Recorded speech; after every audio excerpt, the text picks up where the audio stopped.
Au nom du Père et du Fils et du Saint-Esprit, ainsi soit-il. Je voudrais aujourd'hui aborder un sujet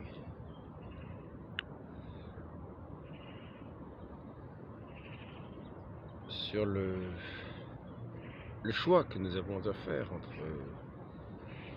choisir la raison,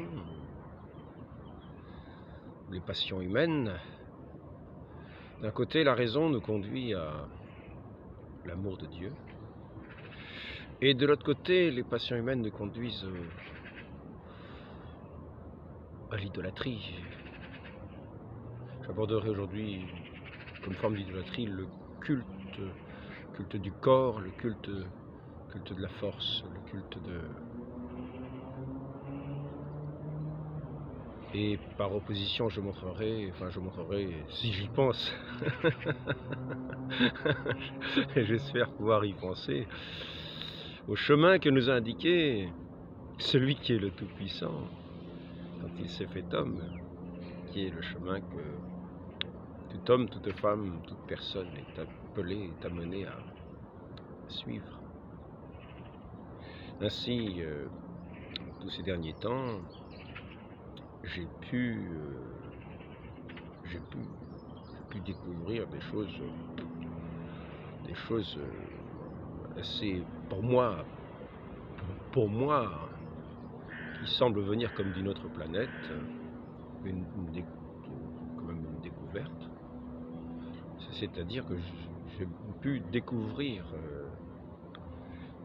sur Internet, j'ai osé ouvrir un œil sur ces sujets-là. Ainsi, j'ai vu des femmes qui développaient une espèce de culte de la force. Et j'ai vu, qui le développaient sur elles-mêmes, et qui s'exerçaient, qui passaient toute leur, disons, je dis pas toutes, non, ça serait faux de dire toutes, mais qui s'exerçaient durement, péniblement, etc., pour développer une force qu'en général on attribue plutôt aux hommes. Et en fait, ces femmes-là étaient souvent plus fortes que la plupart des hommes que l'on pouvait voir. C'est-à-dire qu'elles les prenaient au bras de fer et clac, clac, clac. et donc c'est quand même, pour moi, ça a été un étonnement, et c'est d'ailleurs un étonnement pour ces hommes aussi. Vous voyez en particulier une femme se met sur une plage et puis elle prenait tout le monde en défi à la plage. Alors les hommes et les femmes, mais les hommes, comme quand ils se faisaient avoir, ils n'en revenaient pas. Ils en rigolaient parce que c'est un effet surprenant. Et donc, ce que je voudrais amener à considérer, et ça, ce domaine-là, j'ai pu remarquer aussi que c'est un petit peu dans tous les domaines du sport. Bon, remarquez les arts martiaux, trouver les mêmes choses dans les arts martiaux, des prouesses extraordinaires de ces jeunes femmes dans les arts martiaux. Personnes qui paraissent les plus fluettes et qui vous font des exercices dignes d'un ballet d'opéra. Digne d'un ballet d'opéra.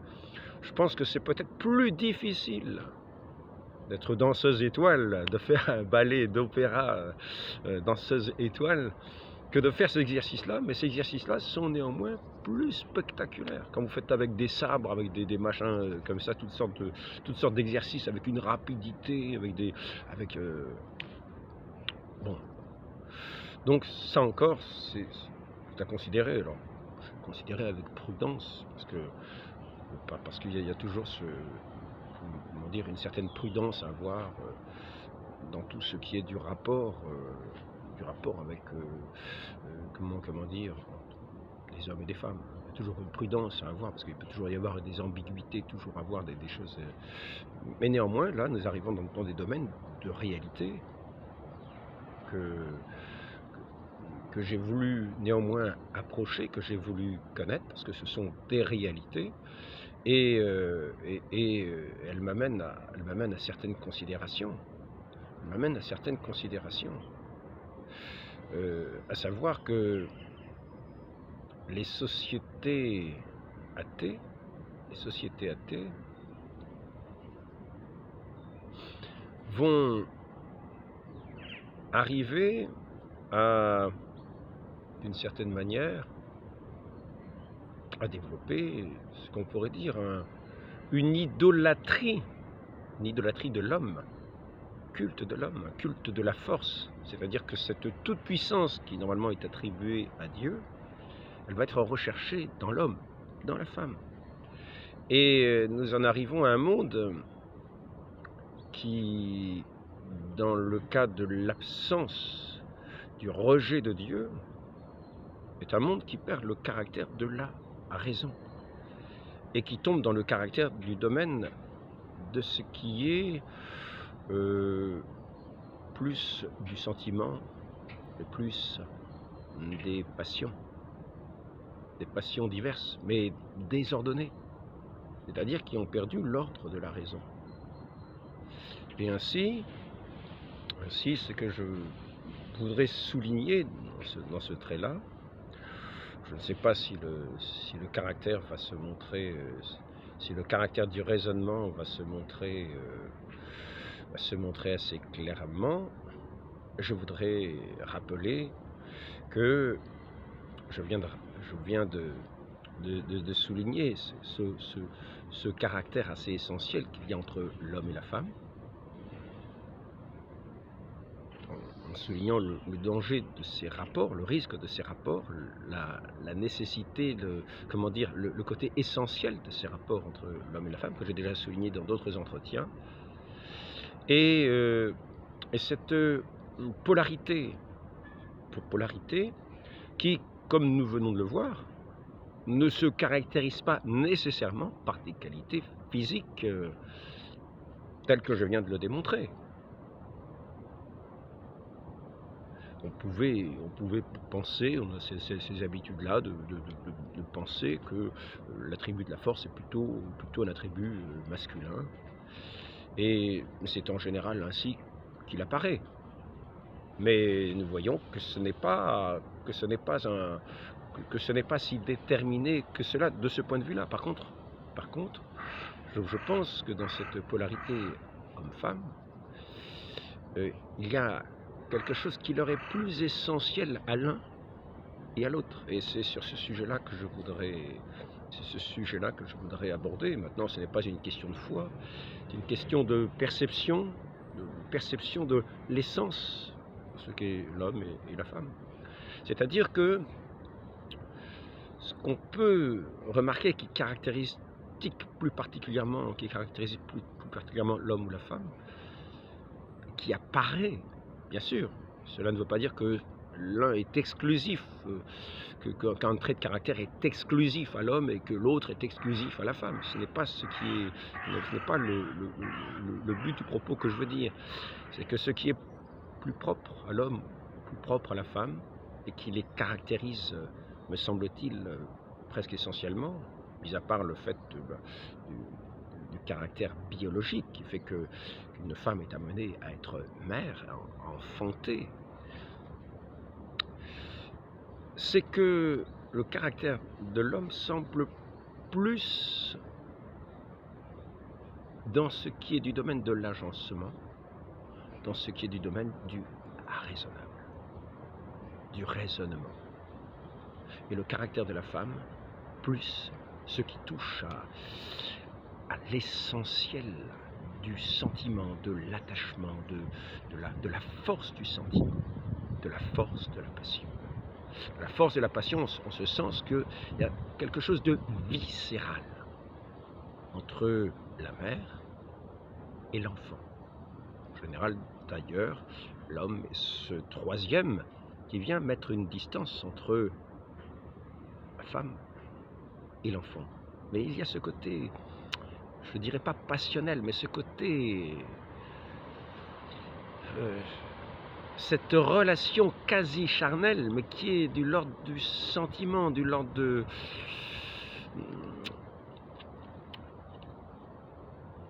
de l'émotionnel, je pense que vous comprenez ce que je veux dire. Et ainsi, Quand on parle par exemple d'une lionne qui va défendre ses petits, qui va être d'autant plus dangereuse qu'on va s'approcher de ses petits, parce qu'il y a ce caractère de cette mère qui va qui se donnera tout entière pour ses enfants et qui sera capable de tout pour ses enfants, qui sont ses enfants. Et ainsi, nous allons voir que quelquefois, tout ce qui tient du caractère de la justice, tout ce qui tient du caractère de ce qui est de la raison, passera en second plan. S'il faut, pour l'intérêt des enfants, faire telle ou telle chose qui n'a pas un caractère très moral, ce pourra être fait. On passera outre, parce que c'est l'intérêt vital des enfants. Et il y a cet attachement vital des enfants. Ainsi, la mère est livrée à ce côté immédiat, ce sentiment immédiat, comme une passion immédiate entre la mère viscérale, qui tient carrément des viscères. L'enfant est, d'une certaine manière, le fruit des viscères de la femme. Je ne dis pas je ne dis pas que c'est le cas, mais quasiment il y a quelque chose de ce genre-là.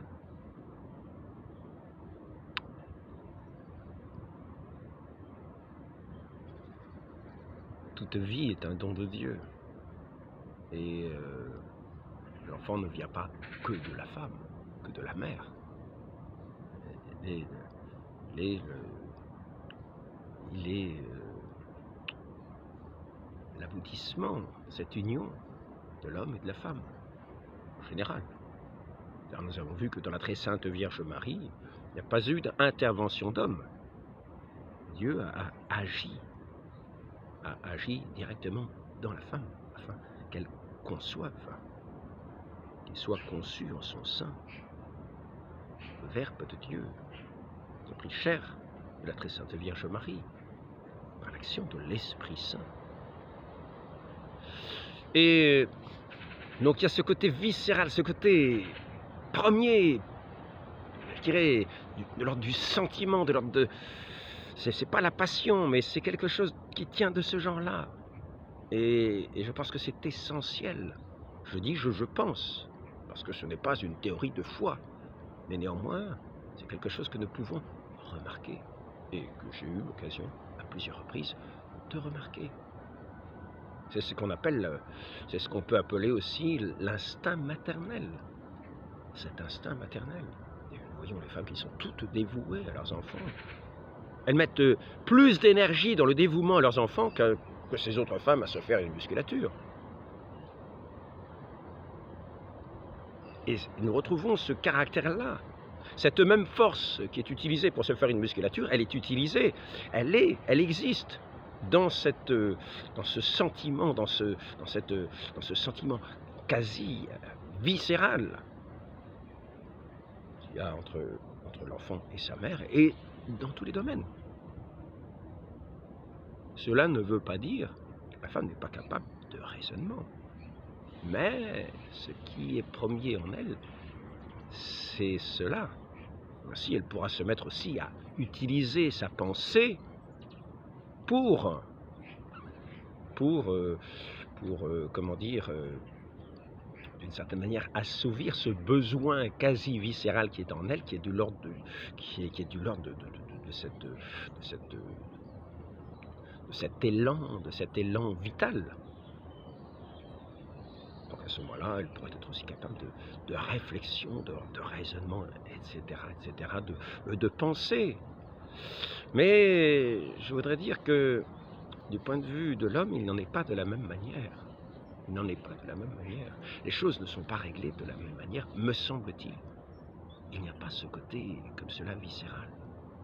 Il y a plutôt cet aspect rationnel. C'est cet aspect en premier qu'il y a de rationnel.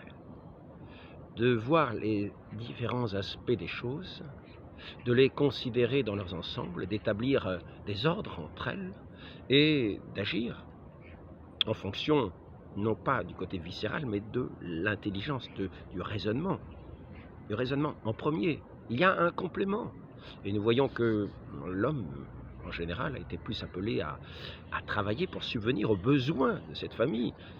Et que cette nécessité de ce lien quasi viscéral entre la femme et l'enfant est une nécessité aussi pour qui est comme cette flamme qui va animer ce foyer dans cette pour faire grandir les enfants, et le côté aussi raisonnable de l'homme qui va mettre un certain ordre à cette relation entre la femme et son enfant, entre la femme et son mari.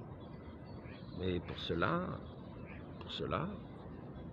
il faut que, d'une certaine manière, la femme écoute son mari pour que cette relation d'ordre puisse se faire et non pas être livrée au côté passionnel, la relation à l'enfant, quitte à faire des crimes pour l'intérêt de l'enfant, quitte à faire les choses les plus abominables, car nous sommes capables, l'humanité est capable de faire les choses les plus abominables, nous le voyons tous les jours, pour ses intérêts propres, et là, pour l'intérêt propre de ses enfants qui touchent de si près cette mère.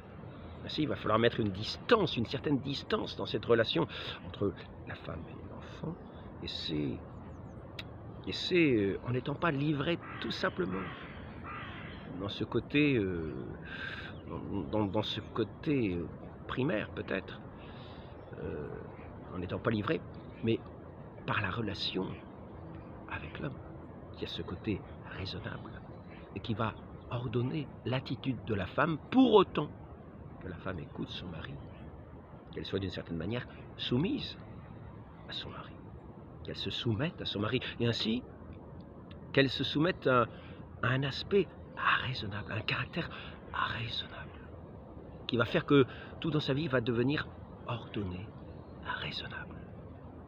On va arriver dans c'est ce qui s'appelle le côté en fait de la civilisation, qui va être à la différence du caractère de la barbarie. La barbarie qui va être livrée carrément à la passion, au sentiment, sans aucune retenue. Alors que le côté raisonnable va amener à construire un monde ordonné. Et c'est ce qui s'apparentera à ce qu'on peut dire la civilisation. Maintenant, il ne faut pas tenir plus compte de ce que je dis que cela. C'est une réflexion que je porte, et que je porte à votre réflexion. Mais il me semble, quand nous voyons le caractère des hommes et des femmes, qu'il se rapproche plus quelque chose de ce genre-là. Nous voyons que souvent les hommes sont plus à agencer des outils, à faire je ne suis pas du tout doué dans ce domaine-là. Je ne suis pas du tout doué dans ce domaine-là. Comment dire, faire les choses les plus remarquables du point de vue à la fois des travaux manuels, des travaux intellectuels, des travaux, comme je le dis, pour agencer des outils, pour fabriquer, donc là il y a ce côté de cette étude, de cette application de la raison en toute chose, et en même temps de l'utilisation de la force, une force raisonnable, une force raisonnablement utilisée en vue de faire l'œuvre qu'il y a à faire. Il ne s'agit pas d'agir en dépit du bon sens. Si nous pouvons voir que l'homme est plutôt tourné dans ce sens-là, plutôt des travaux, des choses techniques. Voyons cela dans toutes ces inventions qu'il y a depuis des siècles, ça a plutôt été dans ce caractère-là. Mais la femme tournait plutôt dans le côté de cette quasi charnelle avec l'enfant, viscéral, dans ce sentiment premier, dans cette émotion, et qui est admirable, et qui donne une force admirable. Mais nous voyons comment cette émotion, quand elle est utilisée, peut peut arriver à des résultats les plus extraordinaires. Arriver à des résultats les plus extraordinaires. Voyons que par cette force à la fois du sentiment, de l'émotion, de la passion, d'une certaine manière canalisée quand même, voyons comment ces femmes en arrivent, ces jeunes femmes en arrivent à faire ces démonstrations, que ce soit à la danse, que ce soit dans les arts martiaux, dans des choses comme ça, les plus surprenantes, les plus extraordinaires. Je dois dire, je suis ébloui de ce point de vue-là. Mais ce que je veux dire aussi, c'est que lorsque la femme n'est pas soumise, d'une certaine manière, à celui qui a ce caractère raisonnable, elle va se développer justement dans toutes sortes de manières, d'une certaine manière déraisonnée. Parce que je ne dis pas nécessairement il y a un caractère déraisonné à cultiver, les biceps, les triceps, à grimper à la corde, avec 2 cordes comme ça, tac, tac.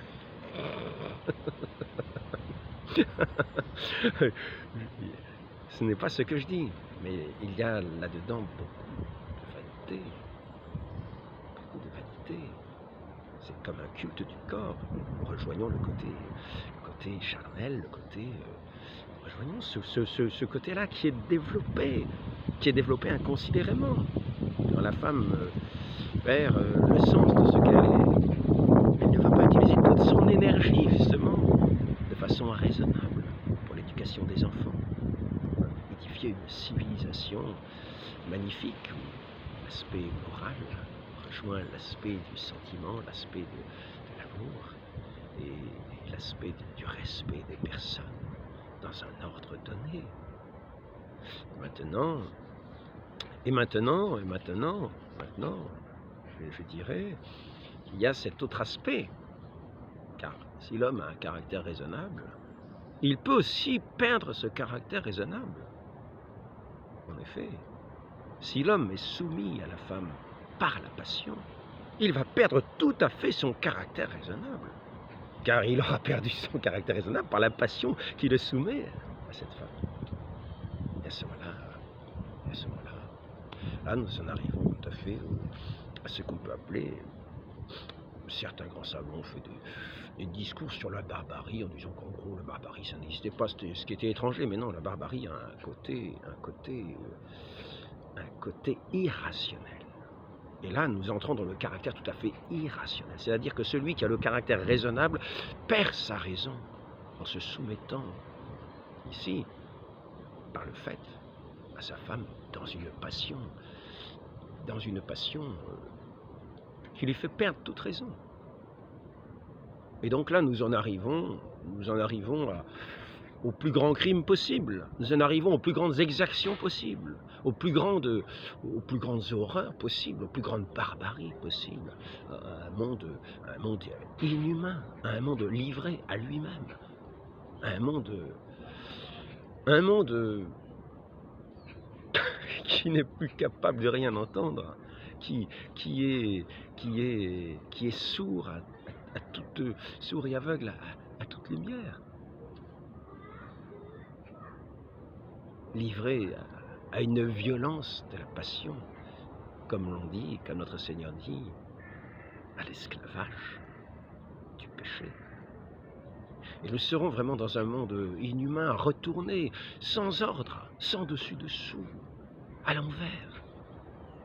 La femme ira mettre fin à la vie de ses enfants pour des passions où elle se livrera à d'autres passions, à d'autres injonctions, ce sera un monde, nous arriverons à un monde perdu tel que nous le voyons arriver aujourd'hui. L'homme soumis d'une certaine manière à la femme, ce règne de la femme est un monde de l'irrationnel,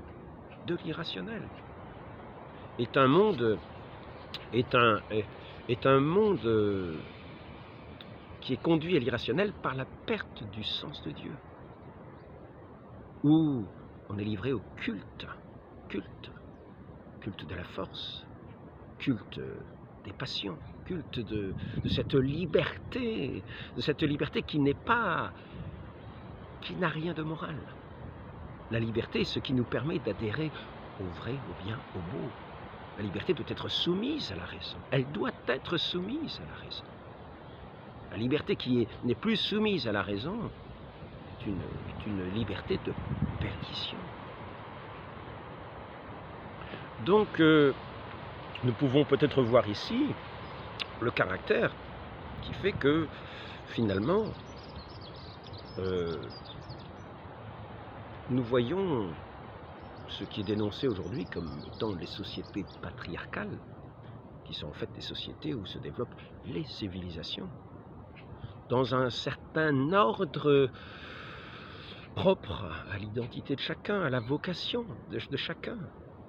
La vocation de l'enfant, c'est de grandir dans l'amour, le respect, l'honneur des parents, l'honneur dû aux parents,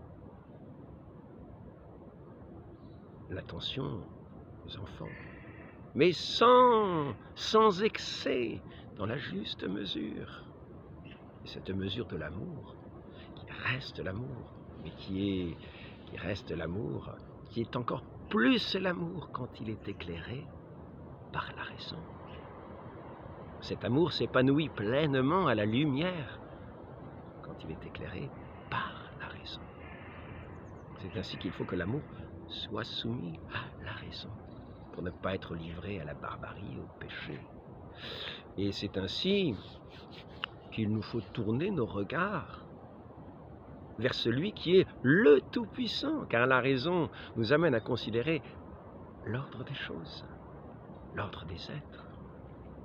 Et si nous avons beau cultiver le culte de la force, etc., de mettre comme des idoles, de nous adorer nous-mêmes, il faut savoir qu'il y a, quand nous considérons de ce qui est de l'ordre de la puissance, si nous levons les yeux, nous voyons celui qui nous a fait et qui est le Tout-Puissant. Et à côté, nous considérons que nous ne sommes qu'un atome, et ici est l'ordre du raisonnable. Nous entrons dans l'ordre du raisonnable, c'est-à-dire que nous quittons notre toute-puissance à nous, notre idolâtrie du monde, notre fait que nous soyons livrés dans toutes les passions de ce monde, dans toutes les vanités de ce monde, pour nous tourner raisonnablement nos regards vers celui qui est le Tout-Puissant, de qui vient toute puissance, et en qui nous rendons honneur de nous avoir créés dans sa toute-puissance. Et ainsi, nous ne sommes plus livrés à l'idolâtrie, nous entrons dans l'ordre de la raison. Et ainsi éclairé, cet amour n'est plus de la sauvagerie, il devient l'amour véritable, dans la beauté, dans la clarté, dans l'équilibre, dans la vie même, non pas le crime, car cette passion sans frein, parce que ce sentiment n'est plus maîtrisé par la raison, est un dévoiement de l'amour qui entraîne le crime, le mensonge, l'injustice, ce qui s'appelle le péché, c'est-à-dire le détournement de Dieu pour l'adoration de ce qui n'est rien. Car cette puissance des hommes devant Dieu n'est qu'un néant, n'est qu'un néant. Et ce que Dieu supporte dans sa providence, il conduit toutes choses. Il conduit toutes choses. Et ce qui paraît un moment éclatant peut être l'instant suivant, n'être qu'un objet d'effroi, d'horreur, de mépris. Donc, nous devons porter nos regards sur celui de qui nous tenons tous les biens, et ainsi ne plus être livrés à l'idolâtrie du monde. Et là, c'est un chemin vers la raison. Maintenant, je voudrais dire que, au sujet de ceux qui ont ce culte de la force, je voudrais dire que, comme je disais, que ces danseuses étoiles ne montraient pas moins de force, tout en montrant plus de beauté, plus de grâce que ces personnes qui font les exercices ninja, arts martiaux, etc., avec une dextérité extraordinaire. Mais plus encore, plus encore, plus encore, notre Seigneur nous a montré le chemin que l'humanité devait suivre, qui n'est pas le culte de la force, le culte de l'éblouissement par toutes sortes de qualités resplendissantes qui peuvent apparaître et qui éblouissent les regards, qui les égarent, qui les aveuglent, qui les rendent fous, idolâtres. Notre Seigneur, notre Dieu tout-puissant, s'est fait homme. Et se faisant homme, il s'est fait le dernier parmi les hommes. Avec toute sa puissance, toute sa force, tout son esprit, tout son amour, il s'est fait le plus petit des hommes, avec la même application qu'il a tenu à être le dernier, comme un esclave, jusqu'à livrer sa vie jusqu'à la mort sur une croix d'infamie entre deux bandits. Toute son application, toute cette application, toute cette force de conviction humaine, toute cette force de ce sentiment humain qu'il avait, un sentiment humain aussi. Il était homme pleinement. Il ne l'a pas utilisé à se grandir. Il ne l'a pas utilisé non, il l'a utilisé à se rendre le plus petit parmi les hommes. En montrant ainsi que l'homme n'appréciait pas, que Dieu n'appréciait pas dans l'homme toutes ses qualités,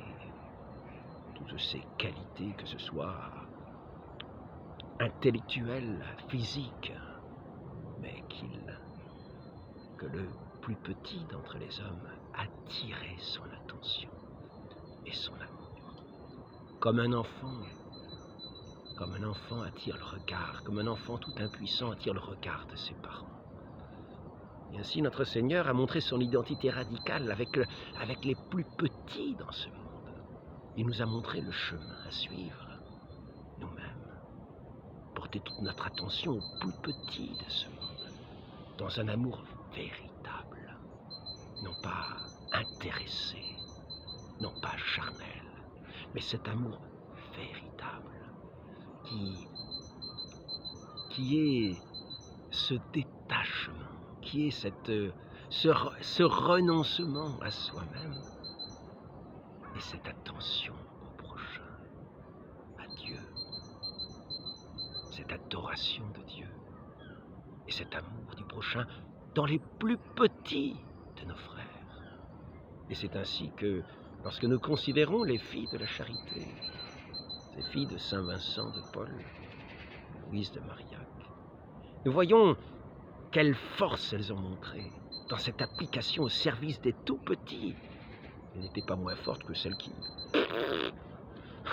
montent les cordes.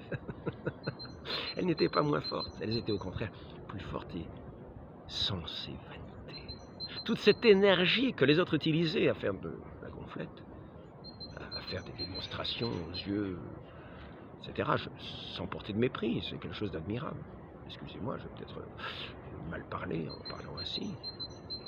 Et néanmoins, il s'y montre là beaucoup de vanité. Notre Seigneur ne nous a pas montré ce chemin de vanité. Il nous a montré ce chemin où l'on gagne sa vie en la perdant au service des plus simples, des plus petits, des plus méprisés. C'est ainsi que ces filles de la charité montrent plus de force, plus d'application, au moins autant. Et dans ce qui est du domaine de ce qui est vrai, de ce qui est beau, de ce qui est pur, de cet amour pur, de cet amour sans attache, de cet amour dans lequel, un amour de Dieu dans lequel elles sont en application perpétuelle. Elles ne font pas des exercices avec des pédaliers, avec des poids et haltères. L'exercice, c'est l'exercice de leur cœur. L'exercice du cœur. Et leur cœur grandit à chaque battement de cœur. de cet amour de Dieu qui vient emplir leur cœur. Il devient à la mesure de l'espérance qu'elles mettent en leur Dieu. Et cette charité, cet amour, cet ordre divin, ce règne de Dieu, ainsi se fait sur la terre, par ces personnes humbles, qui mettent toute leur volonté, tout leur exercice, à être les humbles servantes de leur Dieu. Ainsi, il est vrai que notre Seigneur a choisi des hommes dans ce côté plus raisonnable, plus attaché, plus tourné vers le côté de la raison pour conduire les peuples, afin que les peuples soient soumis, non pas à l'empire des passions, mais à la raison. C'est ce qu'on appelle quelquefois le patriarcat. Qui fait tant horreur à certains qui préfèrent leur liberté du culte du monde. Mais non. Quittons la barbarie. Entrons dans cette connaissance véritable de celui qui est le Tout-Puissant, qui donne toute force à ses servants pour le servir, toute grâce, toute paix, toute joie véritable, tout amour. Et Dieu règle toutes choses dans sa toute-puissance. Il veille jusqu'au moindre petit vermisseau. Et dans sa toute-puissance, imaginons à force de bras que Moïse pose le bâton par terre et qu'il jaillisse l'eau. Non, non, c'est dans l'obéissance, la soumission, l'obéissance, la foi à ce Dieu d'amour qui fait jaillir la vie, qui fait jaillir cette eau vive. Comme Moïse a fait jaillir de son coup de bâton, c'est Dieu qui a fait jaillir l'eau. Moïse a obéi en tapant le sol avec son bâton. C'est la toute-puissance de Dieu qui fait jaillir l'eau pour abreuver le peuple. Ainsi, notre Dieu a cette toute-puissance de faire jaillir dans nos cœurs cette source d'eau vive pour la vie éternelle. Qu'il en soit toujours ainsi, que nous soyons à l'écoute de notre Dieu dans son ordre divin, dans le respect de son ordre divin. Lui qui est la sagesse éternelle et qui nous invite à la raison véritable, c'est-à-dire la sagesse de Dieu. Tout est fait avec mesure, poids, dans l'amour véritable. Demandons à être éclairés de cette lumière faite pour remplir tous les cœurs, afin qu'ils resplendissent à cette douce lumière de notre Dieu. Demandons cette grâce à la très sainte Vierge Marie, qui s'est fait l'humble servante. Toute son application a été dans ce service. Et elle est l'aurore du salut.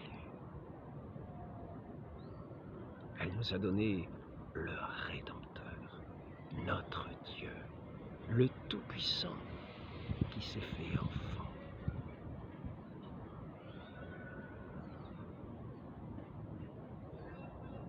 Et qui s'est fait notre voie unique de salut vers le Père éternel. Ô Marie conçue sans péché, priez pour nous qui avons recours à vous, ainsi soit-il. Au nom du Père et du Fils et du Saint-Esprit, ainsi soit-il.